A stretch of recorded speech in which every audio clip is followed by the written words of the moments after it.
Allison, I know I just told you, but I hadn't hit record yet. I'm so looking forward to this conversation.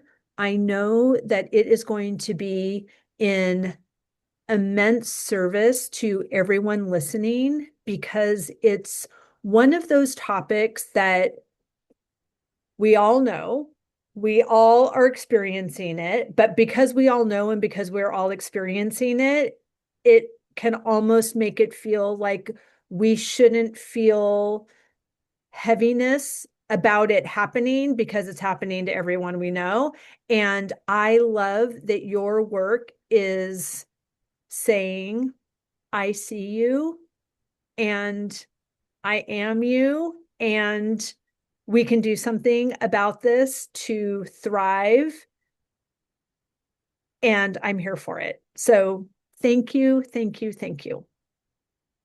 Thank you so much, Wendy, for having me here to talk about these things. I feel like the women that I meet, what we need is to say to each other, good job.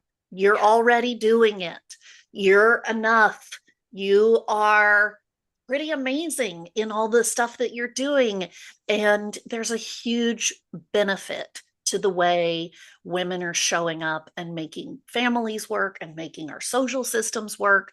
And I am really proud to be the person who goes around and gives everybody a big pat on the back. And it's like, you're already doing it. You're so good at this. Great job. Congratulations.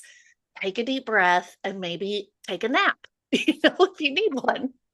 Yes. And to that, I would add, and while you are napping, dream, dream big, because when you wake up, I'm here to tell you, you are allowed and you get to want more and you don't have to do more. You just get to experience more. And Right. it's yummy.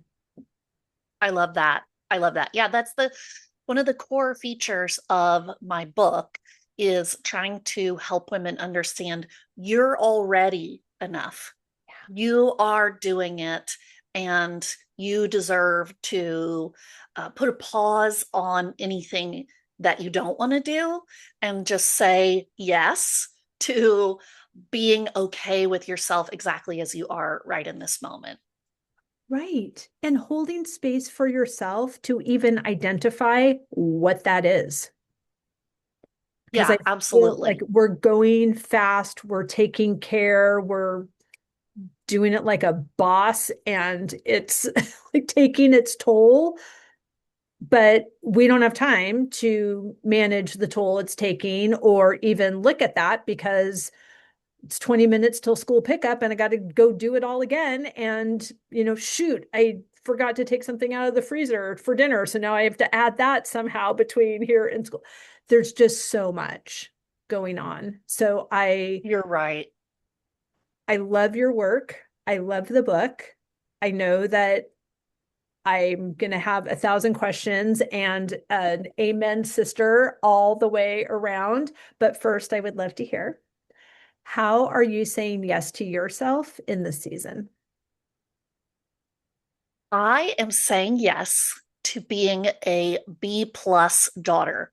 And that is Mm. something really special that I have allowed myself to do as somebody who has my whole life tried to be A plus plus Right. at everything.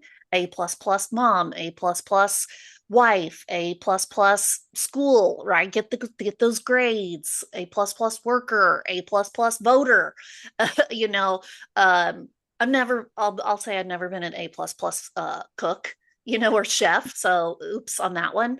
But one of the things I'm saying yes to for myself is allowing myself to be a B plus daughter, which is to say, I am showing up, I'm doing the work, I'm making good on who I want to be and what my family needs without overdoing it for this not necessary sort of striving and hustling. So I'm allowing myself to take a little step back and notice that I'm already doing so much and actually I don't have to strive to be a B plus daughter. I am an excellent daughter at least a B plus level. And so saying yes to myself is mental talk Mhm. about my own worth, my value, and an honest look at the resources that I have to give to all the different facets of my life and being comfortable with the amount that I can give. Mm, that's so beautiful. Like I just like want to sit in that.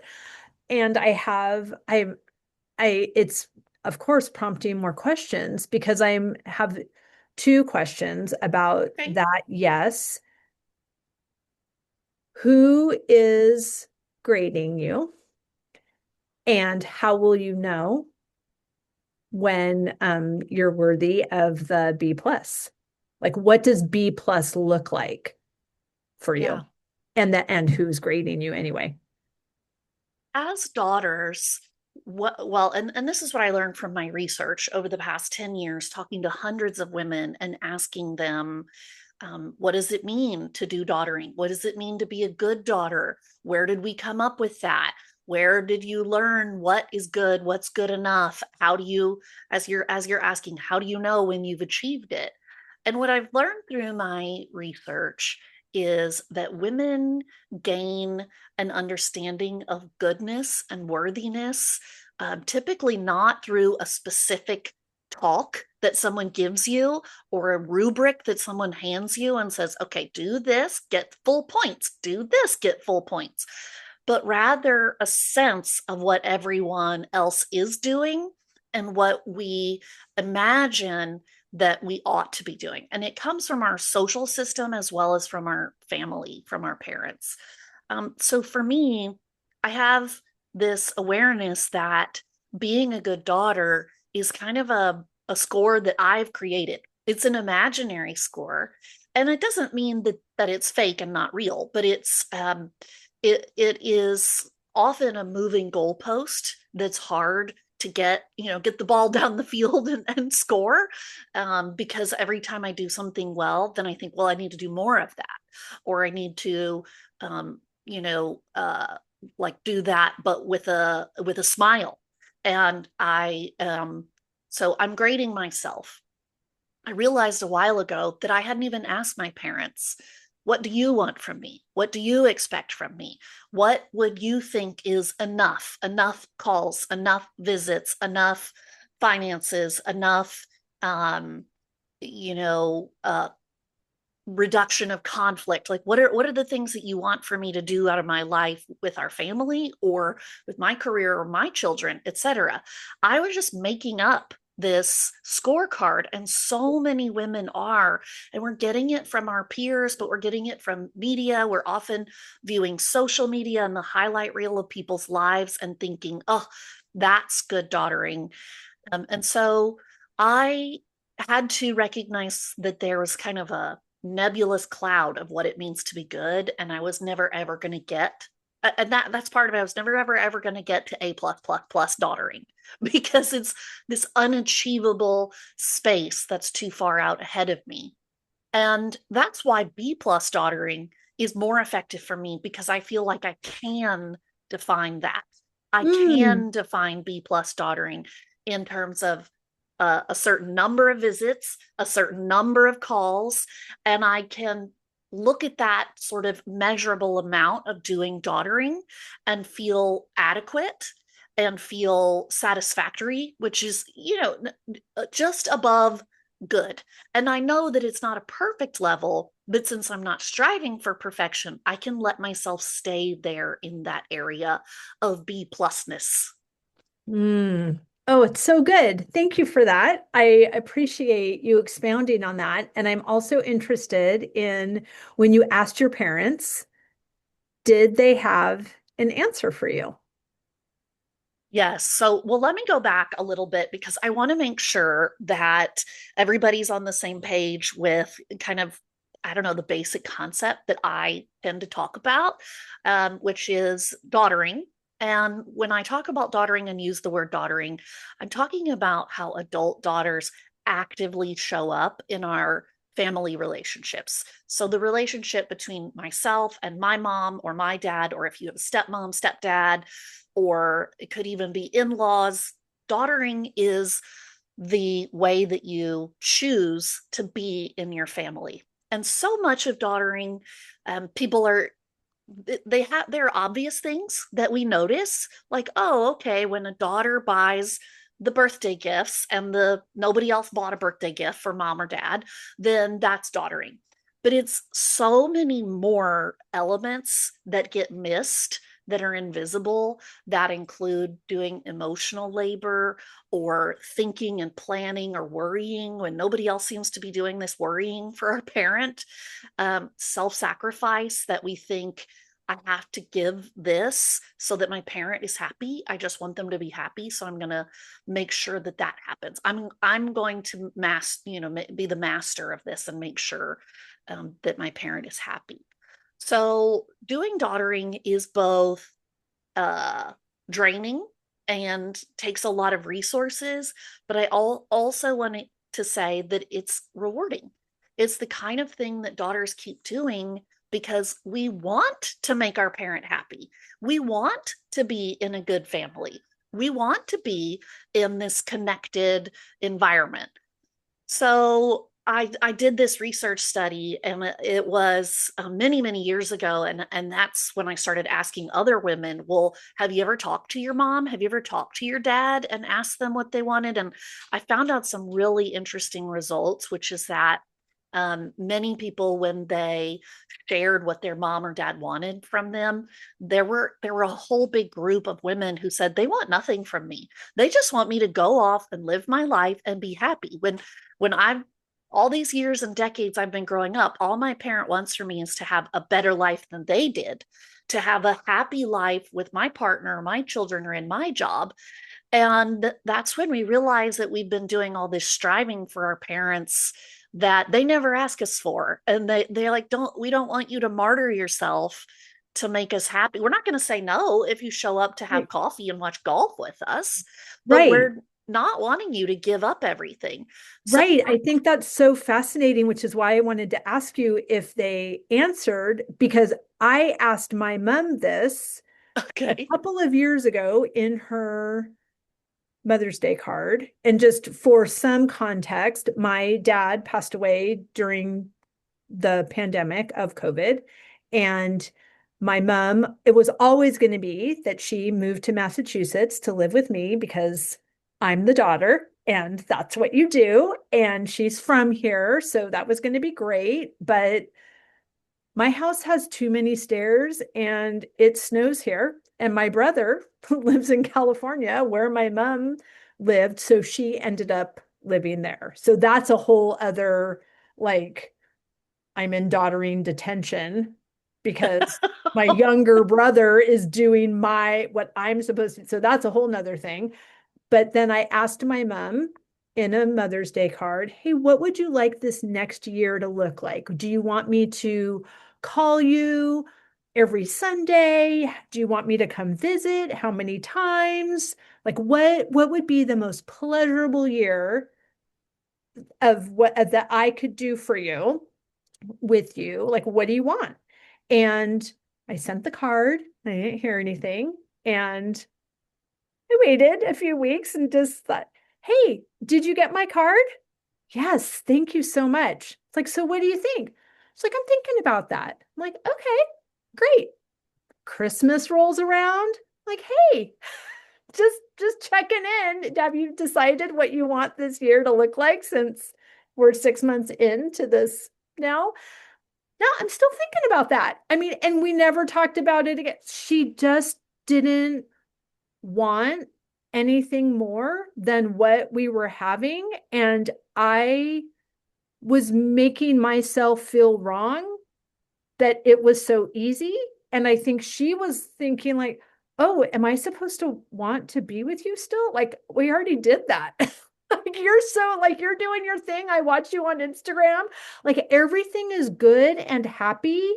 But to me, it doesn't look normal. Like, aren't I supposed to be calling my mom all the time? Like, aren't I supposed to be taking care of her, especially since my brother is how, I mean, like all the things. So thank Yeah. you for You know, writing a but book because I'm your person and my mom's doing it excellently, and then I'm making it harder. it's so funny. That's such a so many great points. I wrote down the word daughtering detention because I'm absolutely going to make a post about that now because that Perfect. is such a great point. But when I asked my parents what they wanted, and I do think many parents respond this way, they say nothing more, or you're already doing it. Now, the thing is whether or not we believe them, right? Because there's this dynamic where we think the parent will then kind of uh not not lie but maybe fib a little bit because they want us to not feel like we have to do the daughtering out of obligation, just like we might be with a partner or a friend. We want them to want to do the things, but as Yes. a daughter who feels obligation no matter what, as I think children do in families, it's just a fact of life. We would love this yardstick. Like if they said call one time a week and I called one time a week, then I would feel really good about it. The opposite might become true though, that our parent feels like, well, they're just calling me because I told them they have to. And so there's this sense of how much we have to do, but there's this additional issue of what's the motivation for doing the thing that you want to do or have to do. And are you okay with the motivation? And is your parent okay with the motivation? So, And are you both open to course correct along the way? or discuss how obligation doesn't mean unhappiness. Right. You know that Ever. I Please. right in my family, for example, I go um, to my parents' house for every Thanksgiving and every Christmas. And we manage that with having small things at our personal house, and then we have to drive. So they live within driving distance, but not within, that you just do that in a day trip. And it's one of those things that for a few years, my parents would say, you don't have to do this. And I finally said to them, please stop saying that. I'm going to come. I actually like coming because I like having a routine. I like seeing you. You're my parent, and I want to see you on the holiday. I like creating this for my children to have a routine because then when they're adults, they can see sort of what's normative and what to continue. And And when what you I, want them to do yeah, for when you. I'm Right. retired, I want my child to come visit Mhm. me on Christmas. And that there's just this like squidgy bit between obligation and motivation and what makes us happy, what do we enjoy, what's good for the family. And we all have to kind of get comfortable with the fact that the things that happen between adult child and their parent are half and half. I'm doing this because I feel like I ought to be good, and I'm also doing it because I love you and I love the benefit of being in a family. But that's kind of like what life is like in general. When I go to work to make money, I do that because I like having a job and being a worker. But there are also plenty of parts of that where I think, oh, today, oh, it's such a Monday, or I have to do these certain things at work that I don't want to do. And we have to kind of find the balance of, am I fulfilling a life purpose? Am I doing something that has a greater good, even when parts of it are not ideal or not, exciting, really. Sure, sure. I have a personal mantra that I am only available for what delights me. And it's very fun and I love it.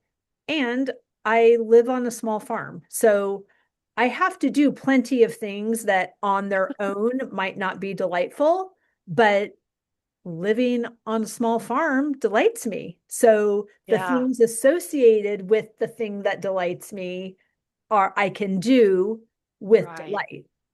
They're neighbors. You can muck out the stalls of Exactly. the animals, but it's not because you just love manure. And that's like Exactly. being a homeowner. I love being a homeowner. Do I love taking out trash or cleaning gutters or things? But no, but when I do those things, there's satisfaction in being a Sure. homeowner. And one of the ways that I like to think about that kind of balance and this goes along with the feeling like a good daughter, is I ask myself about whether or not the thing that I'm doing contributes to my hedonic happiness or my eudaemonic happiness. And these are two forms of happiness that Martin Seligman talks about. He's a in the field of positive psychology, which is like the things that make our life worth living. And um, hedonic happiness is the things that we do that are just fun in the moment. You know, Mm, going to the movies, eating popcorn, a song comes on and you stand up and dance. Well, in terms of home ownership, it's not hedonic happiness for me to take out the trash or for me to, pick up broken limbs that fell down on the roof or something. And but parts of hedonic happiness are just sitting on my couch and watching Netflix, and I'm like, I'm in a house, or looking at the trees. But the things I have to do to have the life I want, as you were saying, those contribute to my eudaimonic happiness. Eudaimonic happiness is a lifelong sense of, do I like my life? Does this mm, contribute to a life well lived, a good life? And in the moment, isn't, quote, fun, isn't butterflies, isn't starbursts and excitement, but it's still worthy. It's a worthy cause.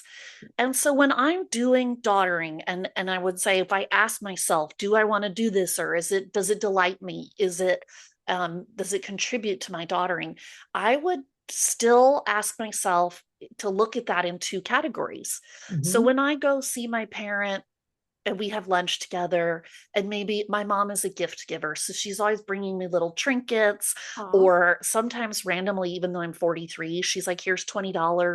Oh my She gosh, I just, love her. then that's hedonic happiness. I Yep. have fun. Yep. When I um have to pick up the phone and say something that she doesn't want to hear, like, I think that you need to go see a doctor about your blood pressure, or I really think that you and dad should consider selling the house in order to, have some funds or something, if those were examples. It's not fun to make my mom upset on the phone. It's not fun to have difficult conversations that need to be said, but I still feel like a good daughter for doing what needs to be done.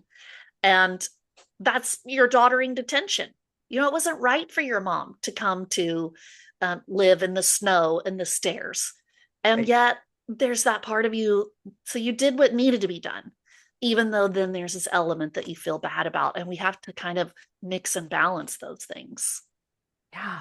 I mean, and so I guess that is leads to the next question. And obviously it's unique for every situation, but I'm assuming that in the book there are tools of how we balance those things and how we, everything that you're saying about this, not, I don't want to use the word pressure, but this list of duties that we've given ourselves. When you were Expectations. listing them at the beginning, I'm I have a daughter, she's 12, and I adopted her from China, my ex-husband and I. And when we came home from China, she was 2, I was 48. So like I know that I am an older mother to this young person, but the things that you were listing of definitions of good daughtering, it sounded like parenting. And so I'm wondering too, like, when does this shift? And has this happened to every generation? Is our generation special in this way that we went from good daughtering was always some level of parenting, even when we were young? Yeah.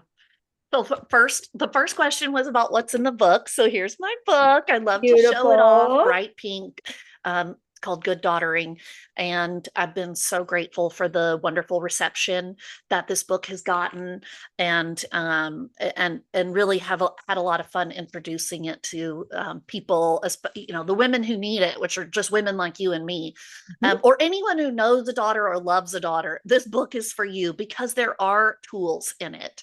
At the end of every chapter, there's an activity. And some of them are thinking activities for noticing more in your environment and in your world. And some of the activities are doing. How can I have a conversation with my parent? How can I communicate with my sibling about what I need or don't need or what's been happening? So the book really is a great place to go. And I think for family members to share it, to talk it over and do the activities and then talk to each other about how you've done the activities. But the one of the things that I talk about that I'm really a crusader for is that we need more language for discussing what doing daughtering is, and similarly for an understanding of what is parenting. Right. Now, if we were to we just talk about parenting, parenting is managing. Parenting is planning, it's worrying, it's thinking, it's loving. Parenting is discipline. And we could, all of those things go under the umbrella of parenting. But many of those things also go under the umbrella of being a worker or being a good neighbor or being a citizen of the world who's not a Or being jerk. a woman. Right, or being a woman. And so when it comes to doing daughtering, it's really important that we not call daughtering parenting, but instead look at the smaller behaviors that are just under both umbrellas. And so we break that down instead to support provisions. And so what Mhm. are the ways that we provide support to people in our lives? And so when we are giving support to our child, which I have a 17-year-old son and a 15-year-old daughter. So I'm right in the thick of the type of support that's very emotional and cognitive versus I don't have to go get a sippy cup of milk, right? So the type of support provisions I'm giving my children right now are similar to the type of support provisions I'm giving to my mom and dad. But I'm not parenting my mom and dad or my mother in law because I will never be their parent.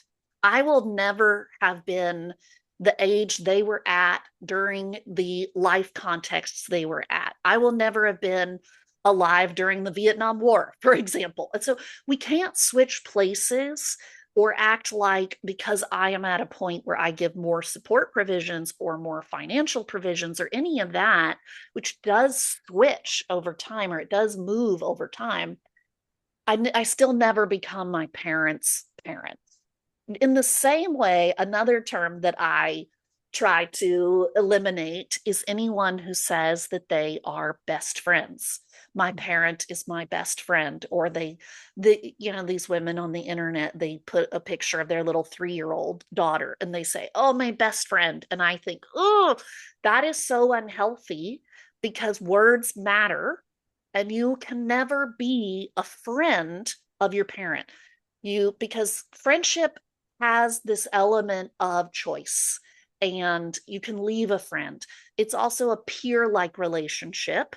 And there's also different privacy rules. Your friend will never have changed your diaper, right? So words matter and those nuances matter. And so that's why talking about daughtering by using different words like closeness and privacy and distance and support and love and thinking about the types of work that we do, emotional work, cognitive work, those give us a much better understanding of what it means to be a daughter and what the obligations are and what the joys are than when we muddy the waters by borrowing words from these Mm. other important relationships in our life. Thank you for that clarification. That's really beautiful. What prompted this work for you? I come by this very naturally, I think, because there are a few ways that I was funneled to this work. First, I am a woman who was raised in the South or the Southeast. I was raised in Texas. I know I don't sound like I'm from Texas, but I'm born and raised in Texas. And as such, I was always raised to be a hostess, to be hospitable, to be charming, to be welcoming. So I've always had it in me that I love to um, talk to people, and I find it fascinating and interesting to welcome people. But I've always called myself the cruise director because I love asking questions and making sure this person gets to talk when or that person gets to talk. But in my adolescence, when I was about 12, my mom went back to school and became a licensed marriage and family therapist.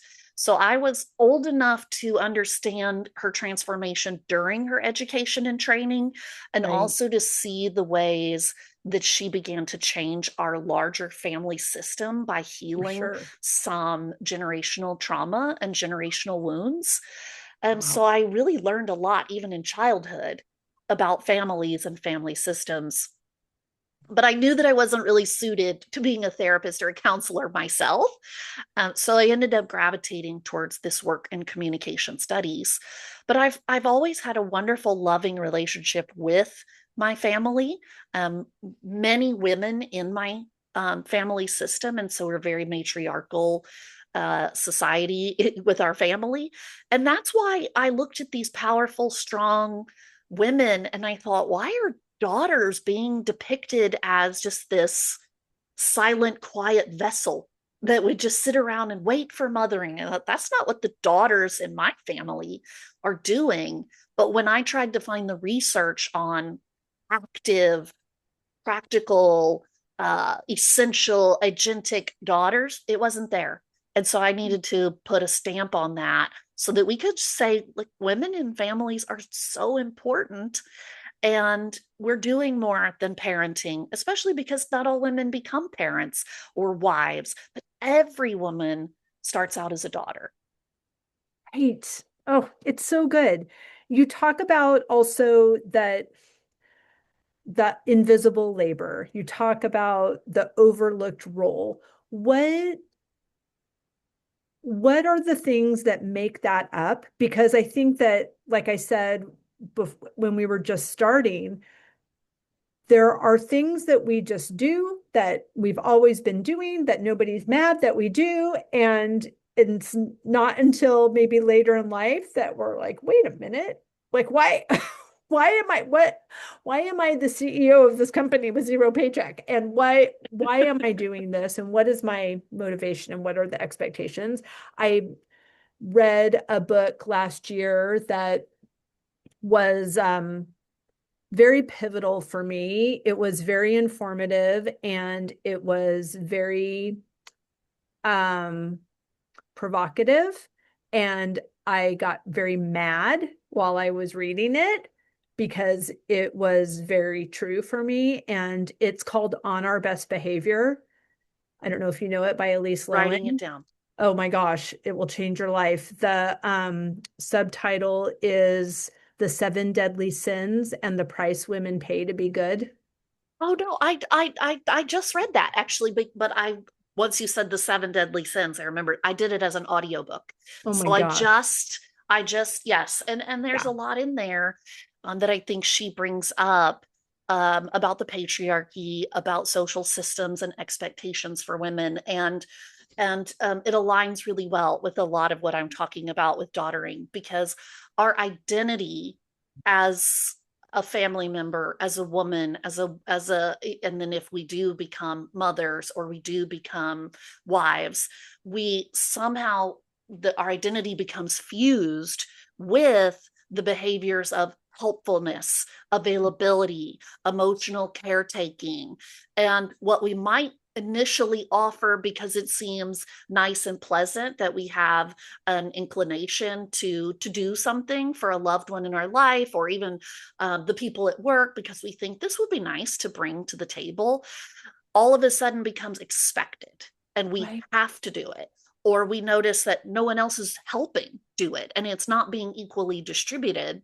Yet all the other things we have to do, like taking out the trash or mucking the stalls, or for our children, getting them to dentist appointments and cleaning out those sippy cups, is also somehow in our wheelhouse that we are being that we're responsible for. So what happens is that we have this idea that to be good and to be good enough and to be acceptable in our society, we need to do these things. And we have that idea because it's what's modeled for us in Mhm. our patriarchal society. It's what we see other women doing. It's what we see our moms and our grandmothers doing. It's what we see the older woman at work doing. And we think, okay, this is a script for me of how I can be successful as well. And so we start to do it because that's as humans how we learn. We follow the model. And then as we go along, we realize that women are doing more of it than men, Mhm. and that we're not being noticed or thanked for doing it, which might change how we feel about doing some of these things. And we're, in fact, not being celebrated for doing these things, but rather uh, people are only noticing when there are gaps.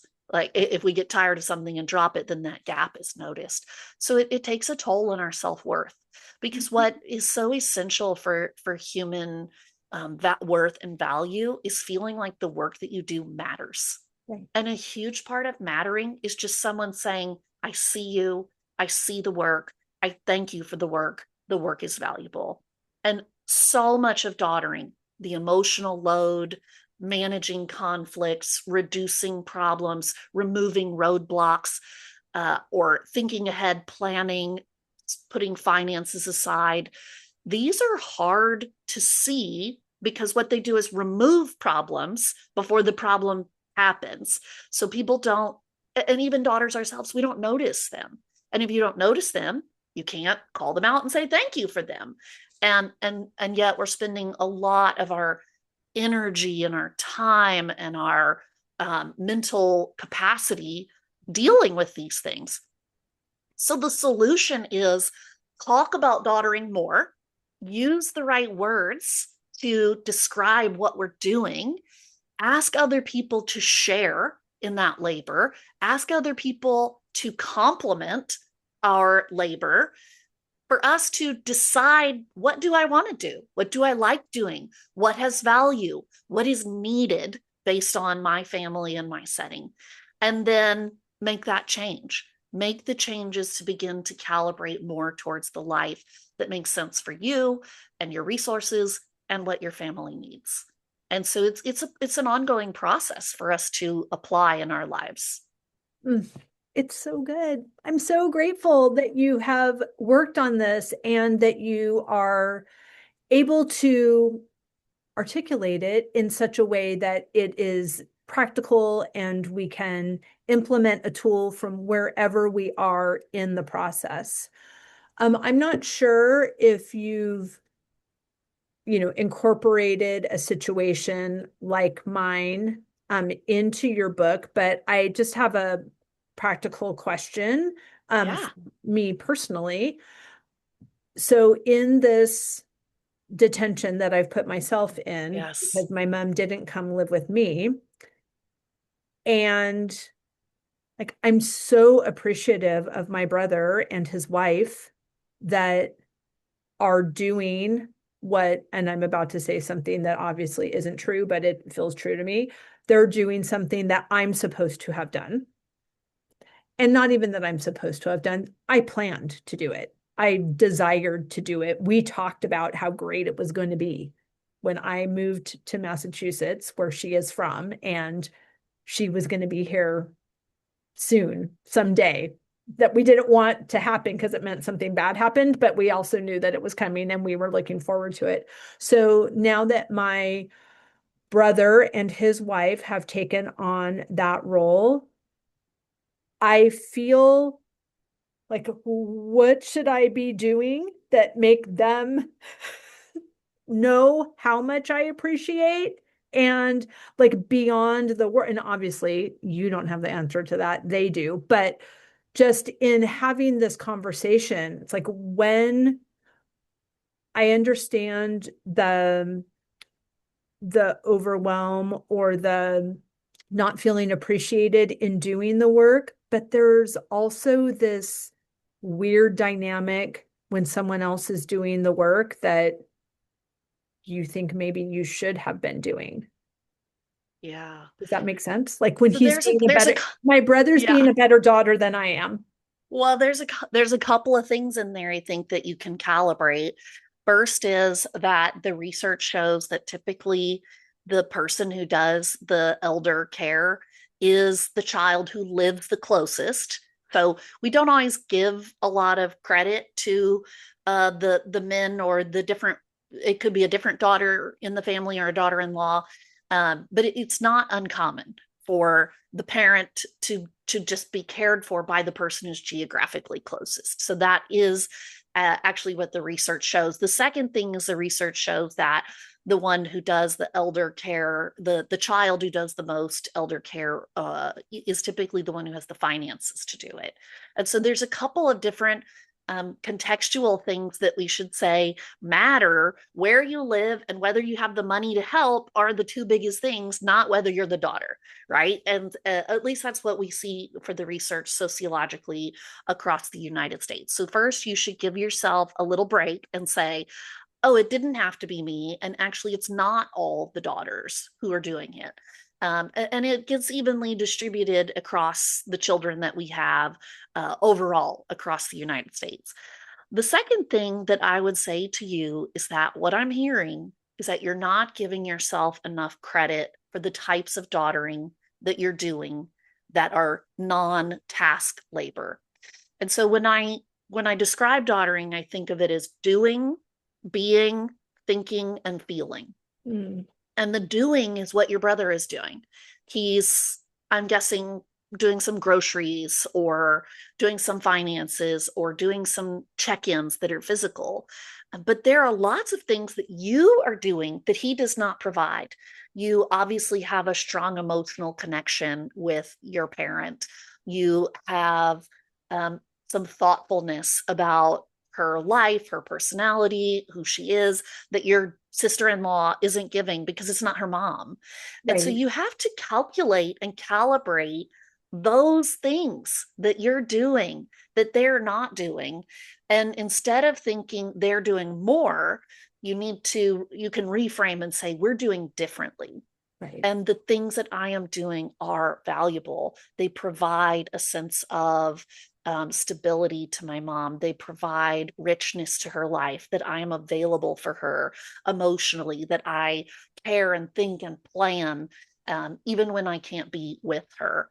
So an example for me is we have a little bit something similar in our life. My parents are they live close to my sister. And so my sister is the one who drops by, and her kids come by and they do grandkid time and they go out to different meals together. Or if my parents have to go out of town, my sister will look for their dog or get their mail. I can't do any of those things. Yeah. But I do a lot more of the emotional daughtering. I do the phone calls. I also do the difficult parts of daughtering, like I said, with the pushy things that I have to say. And she doesn't do those things. And so we agreed, this was maybe 2 years ago, we had this conversation. We said, okay, what are the different categories of things that we're each going to handle? And we're not going to think of ourselves as competitive. We're going to think of ourselves as partners, and you're going to handle some things that are physical and in person and eye to eye, and I'm going to handle some other things that are these big picture ideas, like are they cared for enough financially for the rest of their lives, is their insurance done well, should we go on a big family vacation, I did a big family photo shoot. And so those are the types of things that we agreed to distribute.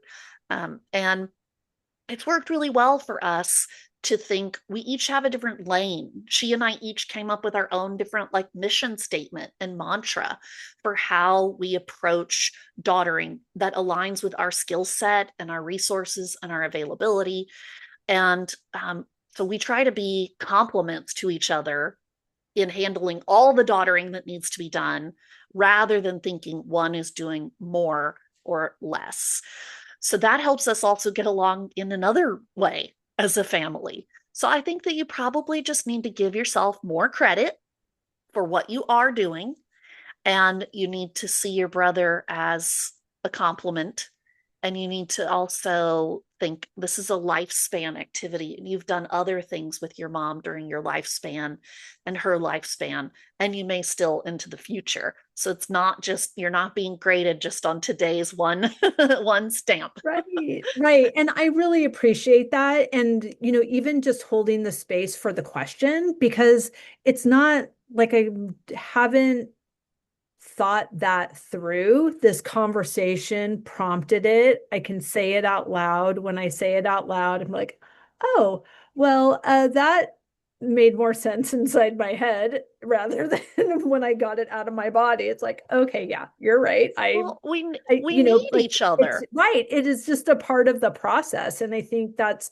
one thing that I'm so appreciative about this podcast is that of course, I'm shining the spotlight on you and what you're doing and what your work is doing, but also reminding you how important it is because I can drop in my own experience and interact with that work as well. And that we're just getting to, we are all doing the best we can, all of us. And when we get to see